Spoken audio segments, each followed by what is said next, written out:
বন্ধুরা, মা ও ছেলের রান্নাঘরে আপনাদের স্বাগত। আজকের মা ও ছেলের রান্নাঘরে একটি নতুন রেসিপি আমরা বানিয়েছি। রেসিপিটি হলো চিকেন কাটলেট। এটা বানানো খুবই সহজ। তো আসুন জেনে নিই চিকেন কাটলেট বানাতে কী কী লাগবে। প্রথমে আমি হাড় ছাড়া মাংস নিয়েছি। মাংসটাকে আমি মিক্সিতে পেস্ট করে নিয়েছি। তো মাংসটা আমি নিচে নামিয়ে নেব।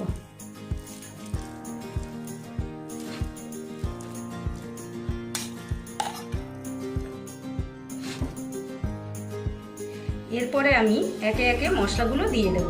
তো প্রথমে আমি পেঁয়াজ বাটা দেব,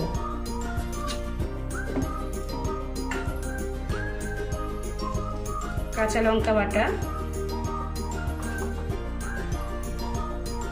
আদা রসুন একসাথে পেস্ট করা 1 চামচ, হলুদের গুঁড়ো 1/2 চা চামচ, কাশ্মীরি লঙ্কার গুঁড়ো 1/2 চা চামচ, ধনের গুঁড়ো 1/2 চা চামচ আর জিরের গুঁড়ো 1/2 চা চামচ। দেব স্বাদ মতন নুন।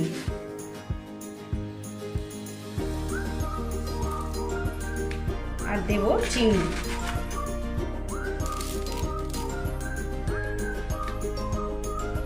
আর দেব গরম মশলার গুঁড়ো। মাখার জন্য আমি পাউরুটিটাকে আগে থেকে গুঁড়ো করে রেখেছিলাম। তো আমি যতটা লাগে আমি দিয়ে দেব। এটার কোনো মাপ নেই, তো আপনার যতটা লাগবে আপনারা দিতে পারেন।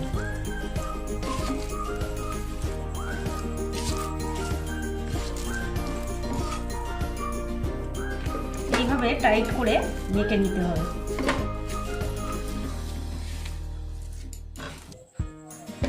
মাখাটা একদম কমপ্লিট হয়ে গেছে, দেখতে পাচ্ছেন কতটা শক্ত হয়ে গেছে।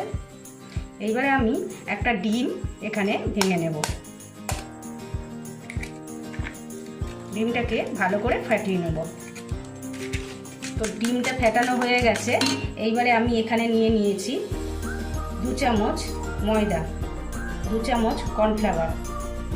এইবারে আমি মাখাটাকে কাটলেট আকারে গড়ে নেব। তো আমি একটু তেল হাত দিয়ে নিয়েছি।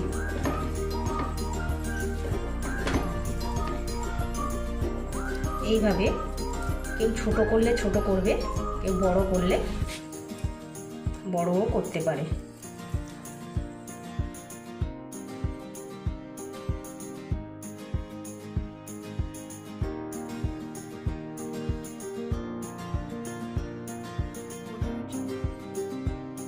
তো এইভাবে আস্তে আস্তে করে সবগুলো আমি করে নেব।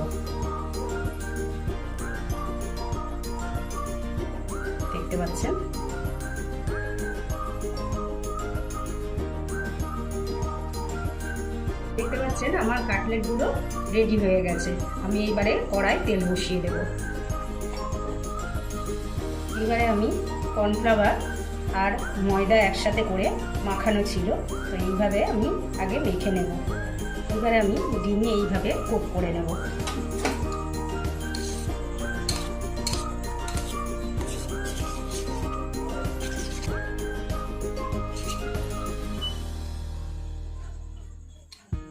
আস্তে আস্তে এইভাবে ডিম কোট করে নিয়ে আবার আমি কর্নফ্লাওয়ারে ডুবিয়ে নেব। তো আমি এইবারে এইভাবে কোট করে নিয়েছি, নিয়ে ভেজে নেব।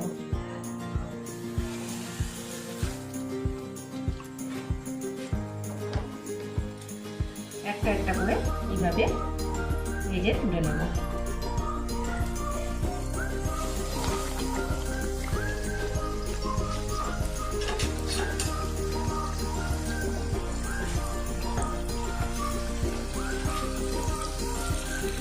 আমাদের চিকেন কাটলেট রেডি হচ্ছে। এরপর আমরা টেস্ট করে দেখব। যদি আপনাদের রেসিপিটি ভালো লেগে থাকে আমাদের জানাবেন, আর অবশ্যই বাড়িতে ট্রাই করবেন। আর ভিডিওটি ভালো লেগে থাকলে লাইক, শেয়ার আর সাবস্ক্রাইব করুন। আর পাশে থাকার জন্য অসংখ্য অসংখ্য ধন্যবাদ।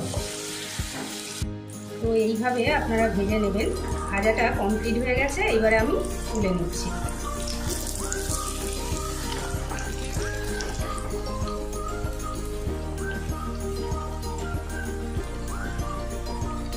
তো আমাদের চিকেন কাটলেট রেডি।